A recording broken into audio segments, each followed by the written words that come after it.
Wherever you go, whatever you do, throw a little at it. Omax, Vest and Briefs.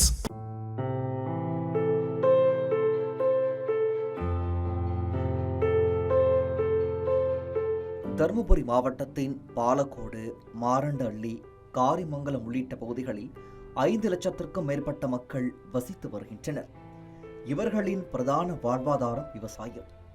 சுமார் 50,000 ஏக்கரில் மா, தென்னை, கரும்பு, நெல், வாழை, தக்காளி, ராகி, கம்பு, சோளம் உள்ளிட்ட பயிர்கள் சாகுபடி செய்யப்பட்டு வந்தன.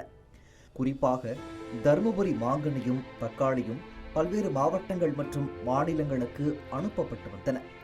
ஆனால் இந்த ஆண்டு பருவமழை பெய்யாததும் கடும் வெயிலும் சேர்ந்து அந்த வளமான நிலங்களை வறட்சியின் பிடிக்குள் தள்ளி உள்ளது. தண்ணி மடுவுக்குன்னு சொல்லுவாங்க. அது மாதிரி மடுவுக்கு அடியில் போய்விட்டது.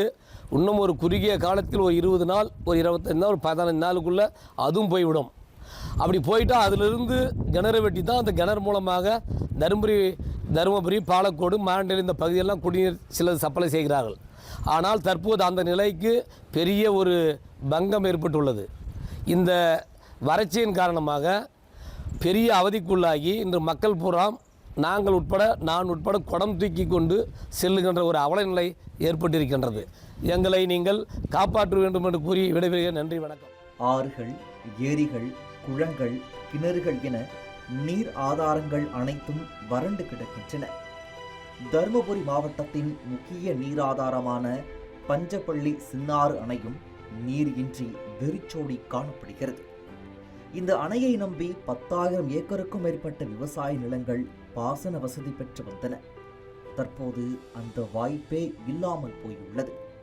விவசாயத்திற்கே அல்ல, குடிநீருக்கும் கடும் தட்டுப்பாடு ஏற்படும் அபாயம் ஏற்பட்டுள்ளது.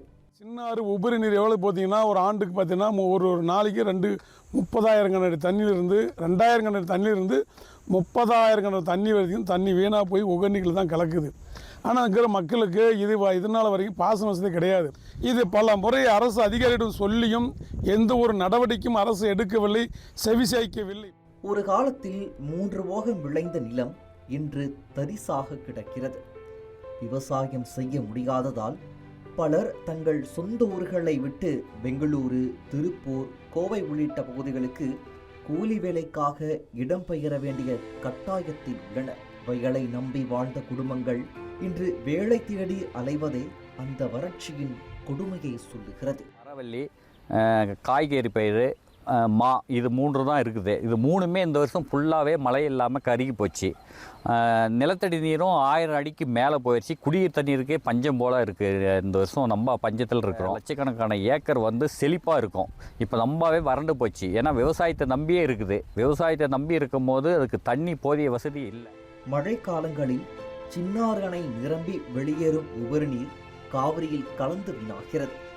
அதே நேரம் கர்நாடகாவின் மேகதாது அணை திட்டம் நிறைவேற்றப்பட்டால் எதிர்காலத்தில் குடிநீருக்கே பெரும் பாதிப்பு ஏற்படும் என்றும் விவசாயிகள் கவலை தெரிவிக்கின்றனர். தூள்செட்டி ஏரி திட்டம் கிட்டத்தட்ட 15 வருஷமாக இது கிடப்பிலேயே இருக்குது. கடந்த ஆட்சியிலையும் சரி, அதுக்கு முன்னாடி இந்த ஆட்சியிலையும் சரி, யாருமே அதை முன்னெடுத்து செய்யலை. இந்த திட்டத்தை செயல்படுத்தினாங்கன்னா இங்கே பாலக்கோடு சுற்றி இருக்கிற கிராமங்கள், அதில் இருக்கிற ஏரிகள் எல்லாம் நிரம்பினாலே இங்கே இருக்கிற பல ஆயிரக்கணக்கான குடும்பம் விவசாயிகள் பயன்பெறுவார்கள். போர்க்கால அடிப்படையில் நீர்ப்பாசன திட்டங்களை செயல்படுத்தி வறண்டு கிடக்கும் தருமபுரி வயல்களுக்கு மீண்டும் உயிர் கொடுக்க தமிழக அரசு என்ன நடவடிக்கை எடுக்க போகிறது என்பதே விவசாயிகளின் எதிர்பார்ப்பாக உள்ளது.